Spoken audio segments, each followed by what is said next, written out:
Trouble is brewing in the South China Sea.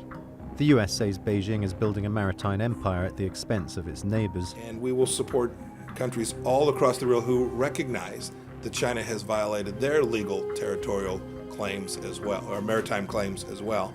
And we'll go provide them the assistance we can, whether that's in multilateral bodies, or whether that's in ASEAN, whether that's through legal responses. We'll use all the tools we can. It's a dramatic departure from US policy, which previously supported territorial dispute resolution through the UN.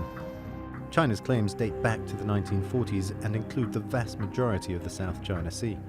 But Vietnam, Malaysia, Brunei, and the Philippines have significant competing claims. The stakes are high. Annually, more than $3 trillion of global trade passes through the strategic shipping lanes, and there is the potential for extensive oil and gas production. The disputed areas include hundreds of islands, some of which have been occupied by China for decades. But since 2013, what were ramshackle outposts have been transformed by land reclamation and runway construction into heavily fortified atolls, dubbed the Great Wall of Sand. The US Navy regularly patrols close to the Chinese-occupied islands in what it calls freedom of navigation operations, which China believes to be a direct provocation.